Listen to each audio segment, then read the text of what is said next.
Finalmente saiu esse vídeo que vocês tanto me pedem no Instagram. Toda vez que esse fundo aqui aparece, vocês me perguntam: Luiz, que material é esse? Luiz, como que você fez?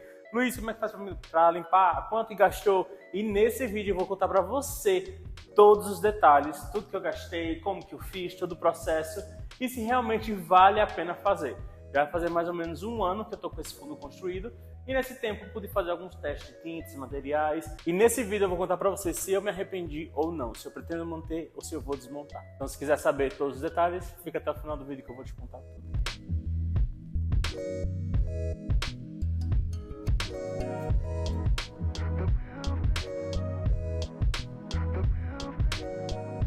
Pela minha roupa, vocês já podem ver que a manutenção disso aqui não é fácil. Já tenho inclusive uma roupa exclusiva para poder estar pintando esse fundo, porque olha, isso aqui é basicamente um filho. O que a gente precisa fazer de manutenção não é brincadeira, ele suja demais. Vou mostrar para vocês aqui o estado que está e faz em torno de 3 meses que eu pintei ele pela última vez.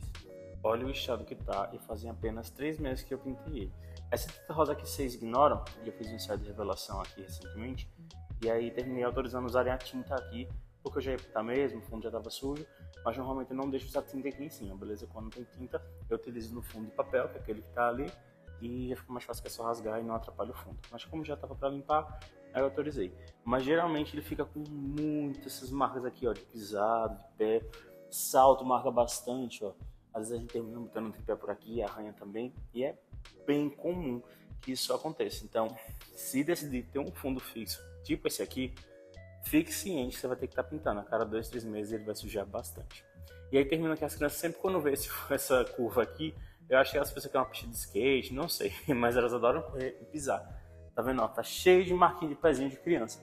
A gente sempre pede pra não fazer isso, né? Porque aqui é de gesso, então eles podem até terminar se machucando, se quebrar. Aconteceu até uma gestante que pisou aqui, ó, afundando um pouquinho, a gente teve até aqui grudar com gesso e tudo mais. Ela não se machucou porque só fez marcar, mas é algo que a gente tem que ter cuidado. Se for muito em cima da curva, pode ser que afunde, a pessoa pode terminar até se machucando.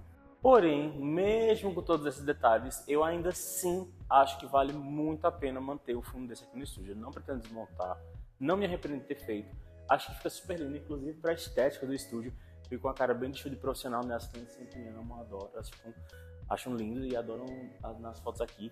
E a gente tá usando a maioria dos ensaios gestantes esse fundo aqui. Até porque por ele ser grandão dá pra tirar foto de família, dá pra tirar várias pessoas. Eu gosto muito de ensaios gestantes, ensaio newborn, ensaio família, acompanhamento. Estamos fazendo muitos ensaios. Vou mostrar até algumas fotos aí pra vocês verem, né, alguns exemplos. Em relação à manutenção, esses fundos de papéis eles são inclusive bem mais fáceis de manter. Até porque sujou, você só consegue rasgar e usar outra parte dele. Porém, como ele não é algo fixo, você não consegue pintar, limpar, é algo descartável, né? Então termina no longo prazo saindo bem mais caro. Esse aqui, para você conseguir limpar, você consegue usar ele por muito mais tempo. Então, na minha concepção, termina saindo bem mais barato. Né? Óbvio, o investimento inicial aqui sai mais alto.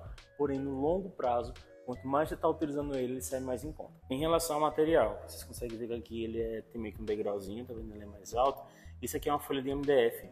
Nós utilizamos o MDF de 15mm, que é mais grossinho, e aí ele não empena, e ele está parafusado no chão. Vocês conseguem ver que tem algumas marquinhas aqui, ó. Isso aqui eram furos, né? E aqui tem um parafuso. Aqui a gente passou tinta por cima e aí escondeu. E tem uma folha e meia nesse fundo. Aqui dá pra ver, ó, a divisão. Se olhar bem de pertinho, tá vendo? Ó? A gente colocou uma folha inteira nessa parte aqui, que é onde o pessoal mais pisa, né? Então para a divisória não ficar tão onde a gente ia ficar, e deixa mais para trás a divisão porque fica mais fácil de esconder e completar no fundo. Já essa curva aqui, ela é feita de gesso, um gesseiro para fazer. O MDF nós mesmos parafusamos aqui, meu pai veio, parafusou, deixou ele fixo no lugar, e aí o gesseiro veio e completou com a curva. Essa parte de cá é a própria parede aqui do estúdio, só fiz pintar. Aqui dá para ver bem direitinho, ó. Esse aqui é o encontro do gesso do MDF. A curva de gesso vem até aqui e sobe apenas a parede pintada. E aí você tem uma parede que não seja totalmente branca, já vai dar justamente esse efeito de isolar o fundo infinito. Então eu fiz questão dessa parte aqui, ó, pintar na cor, que era a parede do estúdio, para ficar apenas o fundo infinito branco. E aí vai até o teto. E aí a mesma curva que ele fez aqui no chão, ele também fez nessa parede aqui. Porque no caso esse fundo aqui é LNL, nós utilizamos tanto essa parede como essa. Já adianto para vocês, se você fizer apenas uma parede, vai ser muito mais simples, porque você só vai precisar se preocupar com a curva e com o chão, né? E para fazer bem mais reto, é bem mais fácil. Essa parte ali do encontro mesmo, onde tem os três aqui, é muito difícil de fazer e deixar lisinho. Foi a parte que mais deu trabalho, foi esse encontro aqui dos três cantos, né? Principalmente essa parte aqui do gesso em pé, aquela parte lá de cima também, foi o que mais encareceu o trabalho da mão de obra aqui. Então, se fosse só isso aqui, seria bem mais em conta, né? E gastaria bem menos material. Porém, eu queria um fundo bem largo, e como eu não queria pegar aquela parte ali, né, que é a parte do vidro, onde o pessoal assiste as sessões, né, quem vem acompanhar, preferi estender ele para cá, e aí a gente utilizou essa partinha. Como temos bastante parede para cá, não atrapalha na montagem dos cenários. Já ficou esse fundo bem largo, que ele tem basicamente quase 7 metros de largura, né, 3,5 aqui e 3,5 ali. Vou deixar aí para vocês as medidas, caso vocês queiram ver. Porém, medidas vai depender muito do espaço onde você está instalando, né? Então, recomendo que você calcule de acordo com o local onde você vai querer instalar. Uma dica essencial para mim, eu mesmo instalei essas tomadas elétricas aqui nas laterais. E aí tem nesse lado e tem no outro também, em ambos os lados. Porque ajuda muito na hora que a gente vai ligar flash e tudo mais. Eu só me arrependi de ter colocado tomada, apenas uma tomada. Era para ter comprado a caixinha com duas. Seria muito mais prático. Mas é melhor ter uma do que não ter nenhuma. Então fica a dica. Para ficar mais fácil de ligar as iluminações ou os acessórios que forem utilizar na sessão, algum ventilador, alguma coisa, deixa a tomadinha dos lados, vai facilitar muito a tua vida. Bem fácil, só puxar o fio e o próprio GC já deixa o fiozinho escondido aí. Essa parte da curva foi um pouquinho mais trabalhoso. Eu precisei chamar alguém para fazer essa curva, né? E caso o estagiário nunca tenha feito isso, né, não sabe como funciona, eu vou deixar algumas imagens aí do processo de como foi feito, né, o material que ele utilizou. Ele utilizou, eu acho que é gesso acartonado. E aí ele fez uns cortes para fazer a curva, deixou ele bem durinho antes de colocar para depois instalar e fazer o nivelamento junto com a parede. E aí, caso você queira fazer, né, mostra as imagens aí para o terceiro que provavelmente ele vai entender como que funciona aqui. Em relação ao chão, ele suja bastante porque eu pintei o MDF. Eu comprei inicialmente um MDF branco para colocar aqui, porém o tom dele ficou muito diferente do tom do gesso. E aí ficava muito contrastante, a gente estava tendo muito trabalho na edição. E não estava tendo aquele efeito de fundo infinito, sabe? Quando você tira a foto parece que está naquele espaço enorme, super profundo e tal. E aí eu preferi pintar. Mas aí tem essa opção, você pode colocar o MDF direto no chão, não pintar, ter um pouquinho de trabalho mais na edição e vai diminuir esses gastos, né, com manutenção. Porém aqui eu prefiro fazer a manutenção, né, de 2 em 2 meses, de 3 em 3 meses, do que ter trabalho na edição. Prefiro a praticidade na edição, que é realmente onde a gente precisa bem a tempo. A pintura aqui é muito fácil. Vou fazer hoje, vou mostrar pra vocês. Coisa de 1 horinha a gente já consegue pintar tudo e já fica branquinho, novinho, perfeito. Essa parte do encontro entre a curva e o MDF realmente não tem o que fazer. Vai ficar essa marquinha. Porém, como a gente sempre fotografa afastado, eu tenho uma distância dali até aqui. Eu normalmente posiciono os clientes aqui. Isso aqui sempre desfoga, então não aparece nas fotos. Nem esse, muito menos esse, que é o encontro dos dois MDF. Então você pode fazer na largura de apenas um MDF e aí já vai livrar um vinco, né? Vai ter somente o encontro do gesso e do MDF, ou pode fazer como eu fiz, caso eu queira ele mais profundo. E aí, se for precisar ter vinco, tente deixar o máximo para trás possível, para que com o desfoque da foto esse vinco suma. E aí quando ele aparece é bem pouquinho e na edição você passa um remover ali no chão de remove. Para facilitar, né, o MDF ele termina tendo uma expansão e uma contração, né? O dias quentes, dias frios, ele termina inchando um pouquinho e, enfim, isso é normal de toda madeira. Se você coloca eles muito juntinhos, vai terminar tendo trincas e vinhos. Para evitar isso, o que eu fiz? Colocamos eles com uma distância mais ou menos de 1 milímetro, como vocês podem ver aqui, um pouquinho afastadinho, e completei esse espaço com silicone. Esse silicone já vai vedar para não ficar aquele buraco, tanto aqui quanto aqui, ó, você consegue ver que tem uma distância entre o gesso e o MDF. E aí pintei tudo por cima com a mesma tinta para ficar tudo num tom só. É a que mais chega é qual tinta que eu estou utilizando. E ó, faz mais ou menos um mês e meio que eu pintei e tá bem branquinho. Ele tá 100% limpo, mas com essa última pintura aqui, que foi com essa aqui, a gente consegue inclusive passar pano aqui, né? Eu consigo passar pano e tira a maior parte da sujeira, então fica até mais durável. Eu tinha pintado a anterior com essa aqui, inclusive foi a que apareceu no vídeo, mas essa aqui ela tem acabamento fosco, parece que a sujeira gruda nela, sabe? Quando esfrega com pano não sai. Já essa aqui, eu achei essa tinta que ela é para exterior, tá? Ela é uma tinta para piso, inclusive para exterior. Tem até essa foto desse estacionamento aqui pintado, então ela realmente é uma tinta bem resistente. E eu peguei ela com esse acabamento acrílico fosco, que nem é o 100% fosco, mas ele tem esse acrílico, então ele cria meio que uma camadinha, sei lá, enfim. Mas achei muito interessante porque a gente consegue passar pano. Então, essa aqui é a que eu vou ficar utilizando. Isso aqui não é nenhuma propaganda nem nada, tá? Eu utilizei essa marca aqui, Coral, porque vocês realmente me perguntam e gostam de ver. A cor é o branco mesmo, né? O branco neve, que é o branco mais branco de todos. Tem, inclusive, vocês conseguem perceber que aqui, ó, é o branco neve e aqui é o branco gelo. O branco gelo é mais escuro, não fica legal profundo. Então, utilize esse branquinho que é o mais branco mesmo. Ele é o que mais suja, mas para fundo infinito é o que mais dá certo. Então, recomendo essa marca aqui. A gente inclusive consegue passar pano e isso vai melhorar bastante porque vai diminuir a quantidade de vezes que a gente pinta, né? Essa aqui não dá para passar pano.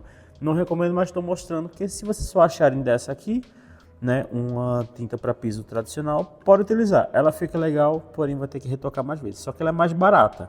Essa aqui retoca menos, só que é mais cara. Então meio que sai elas por elas. Né? Vocês podem analisar, mas foram as duas que eu testei que mais deram certo aqui. Mas a número 1, a mais recomendada seria essa aqui. Procura uma que seja para piso exterior. Se não achar dessa marca, exatamente essa aqui, procura uma que seja para exterior interior, no caso, né? Porque como é para exterior, ela fica mais resistente a sol, a gente pisando, a transitação em cima. E vai ser mais fácil de você conseguir passar pano, vai deixar o teu fundo aí mais limpinho por mais tempo. Então, super recomendo essa tinta assim embaixo. Para pintar não tem segredo, só pegar a tinta de piso mesmo. Eu nem diluo ela, uso ela pronta do jeito que ela vem e aplico aqui no chão. Normalmente eu passo somente uma vassoura, porém como tem essa tinta rosa, ela vai ser muito difícil de cobrir, eu vou dar uma lixadinha nela para tirar um pouquinho do excesso, para depois pintar. Mas se não tivesse a tinta rosa, eu só iria passar uma vassoura para tirar a sujeira, passar um pano, deixar secar e pintar.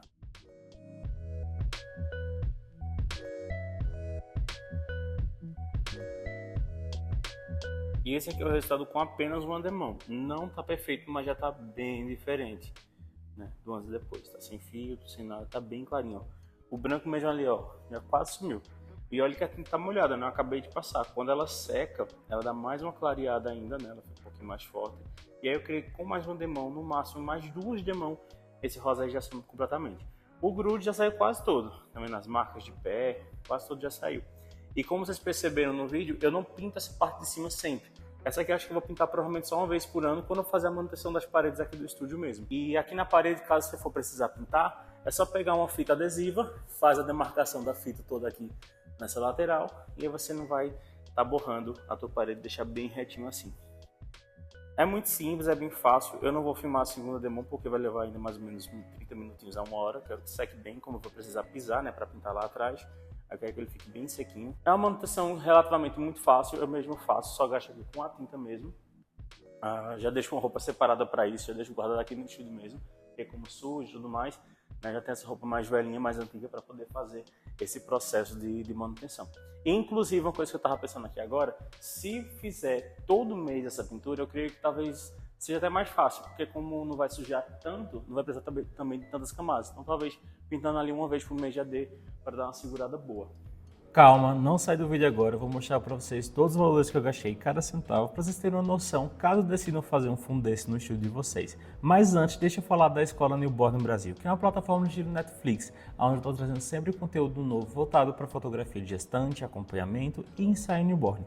Não é aquele curso básico que tem início, meio e fim. É uma plataforma onde eu sempre estou atualizando, trazendo bastidores de sessão, estou sempre em contato com vocês. Um conteúdo maravilhoso para você que trabalha com fotografia de família. O link vai estar aqui na descrição. Em relação aos valores, todo mundo pergunta, né? Eu vou listar aqui para vocês, mas só lembrando que esses valores eu gastei em 2023, quando eu fiz essa reforma, quando eu montei. E não estou levando também em consideração os custos de manutenção, até porque um balde desse aqui eu consigo usar durante muitas vezes, mas dá para calcular, é muito baratinho. Eu paguei 100 e pouco no balde de tinta desse e eu não usei nem metade. Eu queria que dê para fazer umas 3 vezes esse processo de manutenção com um balde só. Em relação ao MDF, aqui na minha cidade, em 2023, eu comprei ele a R$185. Eu precisei de 2 folhas, sendo que a segunda folha eu só usei metade, mas tive que comprar ela inteira de todo jeito, porque a loja não vendia na metragem, por exemplo. Então foi R$370 apenas de MDF. Com o gesseiro, eu gastei com a mão de obra de R$450. Ele me cobrou R$150 para fazer cada curva. Porém, ele não veio aqui no estúdio fazer somente esse serviço. Ele também veio fazer essa parede, que é essa divisória de gesso. Fez a parede do estoque e fez alguns consertos no teto. Então, ele juntou todos esses serviços e meio que deu um desconto no geral. Pode ser que se você chame alguém para fazer apenas as curvas, cobre um pouquinho mais caro. Isso vai variar, claro, né, de profissional para profissional, da experiência dele, tempo de trabalho, região, tudo mais. E lembrando que esse foi somente a mão de obra. De gesso, eu gastei em torno de uns R$200. Mas lembrando também que eu comprei junto de várias outras coisas, então não sei se a loja lá deu um desconto pela quantidade e também se gastaria essa quantidade de material caso eu fosse comprar apenas o material da curva. Já vamos aí em R$1.020. E aí tem um custo do balde de tinta, eu creio que eu paguei R$120 na época. A bisnaga de silicone eu paguei R$40 e eu não gastei com a instalação, né, para parafusar ele no chão, porque meu pai fez, ele já tinha os parafusos, já tinha a furadeira, enfim, não paguei mão de obra. Então, se você não tiver quem faça ou não souber fazer, inclui também o valor da mão de obra desse profissional. Como também não paguei a mão de obra da pintura, porque eu mesmo resolvi fazer, então se você não souber fazer ou não tiver quem faça, recomendo que também inclua o custo de mão de obra de um pintor. Então, para mim, ele saiu no valor de R$1.180. Vamos botar aí mais uns R$200 de custo a mais, porque pega Uber para comprar uma coisa, outra para comprar outra, tem a questão de energia aqui no estúdio, água para lavar as coisas, aí sempre tem esses gastos a mais. Então eu arredondaria aí esse custo para em torno de R$1.400 a R$1.500. Lembrando que ele ficou bem mais caro porque eu resolvi fazer em L. Caso você consiga fazer apenas uma parede só e chão, fica bem mais em conta, porque não vai ter esse trabalho dessa curva, né, nas duas paredes, vai ser uma quantidade menor de tinta, provavelmente um MDF apenas já sirva, então tudo vai depender do teu espaço aí, do que você vai estar fazendo, do que você vai estar utilizando. Mas eu particularmente acho que vale super a pena. Um rolo de papel desse que eu utilizo aqui no estúdio, eu compro em torno de uns R$400 a R$500. Uso ele por mais de um ano. Porém, é algo descartável que termina acabando e algum dia eu vou ter que comprar de novo. Isso aqui não é fixo. Eu consigo só ir pintando, fazendo a manutenção e ele tá... Enquanto eu estiver nesse espaço aqui, eu consigo usar ele para vários tipos de ensaio. Eu achei que super compensou. Se falar no tamanho dele também, que é super maior do que a folha de papel e vale muito a pena. As possibilidades que eu consigo fazer aqui são muito grandes. Eu acabei de dar a segunda demão no piso e ele tá bem branquinho. Dá pra ver pouquíssimas coisas. É porque como ele ainda tá molhado, ele fica manchado. Mas a segunda demão já cobriu basicamente quase tudo. Eu ainda vou dar uma terceira porque eu sou muito perfeccionista. E quanto mais lisinho ele ficar agora, né, menos trabalho a gente vai ter na edição e mais vai demorar pra precisar fazer outra manutenção dessa. Mas, ó, em 2 demãos dessa tinta já fica bem branquinho. A tinta bem grossinha, como ela é uma tinta pra piso, ela pega muito bem. E se por acaso não expliquei alguma coisa que você queria saber, deixa pra mim aqui nos comentários, que eu vou ficar de olho em todos os comentários e responder todas as dúvidas. Você faria um fundo desse no seu estúdio? Você quer fazer? Vai fazer? Comenta aqui embaixo que eu quero saber. Se por acaso montar, seguindo as nossas dicas, manda uma foto lá no Instagram Luiz Ricardo Fotografia, ou então no Instagram da escola, que eu vou adorar ver e repostar.